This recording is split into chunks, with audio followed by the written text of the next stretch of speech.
Sorry राजकुमार, हे बघा मी खरंच नव्हते सांगणार आईंना काही, पण शेवटी माझ्या कुंकवाचा प्रश्न आहे. अहो केवढा डेंजर माणूस आहे तो. त्यांच्यामुळे उद्या तुम्हाला काय झालं तर मी कोणाकडे बघायचंय? आणि मला माहिती आहे इतक्या डेंजर सायको माणसाकडून फक्त आई आपल्याला वाचवू शकतात. आई, आज तो माणूस इथे आला आणि त्यांनी यांचा गळा धरलेला. हो मला खूप भीती वाटली. मी पहिल्यांदा बघितलं त्याला. गळा दाबला? हो. एक मिनिट, मला काही कळत नाहीये. एक तर तो इथे कशासाठी आला होता? तू काय केलंस? का त्यांनी तुझा गळा दाबला? तू गोष्टी अंगावर ओढवून घ्यायची तुला सवय.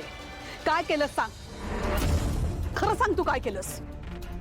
तुला वाटतंय तसं काहीच नाही केलं मी. एकदम किरकोळ गोष्ट आहे. किरकोळ? गळा धरलाय तू? जगन्नाथ, ती गळा धरला तुझा, तुला किरकोळ गोष्ट वाटते काही? नाही, जगन्नाथ उगाच चौगाच इथे येणार नाही आपल्या घरात आणि तुला धमकी देणार नाही.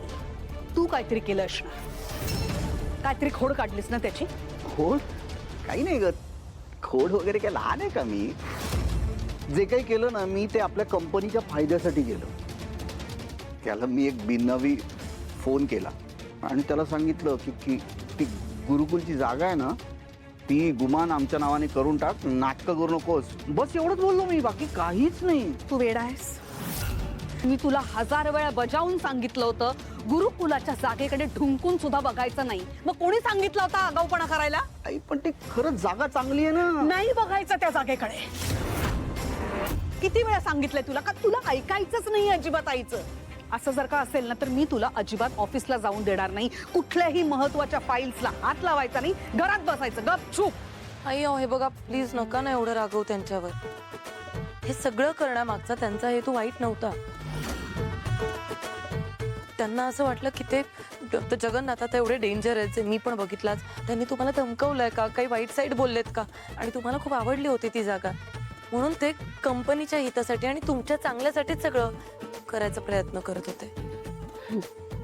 प्रोजेक्टसाठी ती जागा खूप छान आहे आणि ती आपल्याला पाहिजे म्हणून तुला मदत म्हणून मी हे केलं, बाकी काय नाही. मला कुणाच्याही मदतीची गरज नाही आणि या आशा मूर्खपणाच्या मदतीची तर अजिबातच नाही. मी शेवटचं सांगते तुला, गुरुकुलाच्या जागेबद्दल माझ्या समोर ह्यापुढे बोलायचं नाही. समजलं का? समजलं. नाही, तू मला शब्द दे. मला शब्द दे तिथे तू जाणार नाहीस, त्याबद्दल काही बोलणार नाहीस आणि जगन्नाथच्या सुद्धा वाटेला जाणार नाहीस. शब्द दे. आई काय बोलतेस? कुठले शब्द? आणि शब्द दे मला.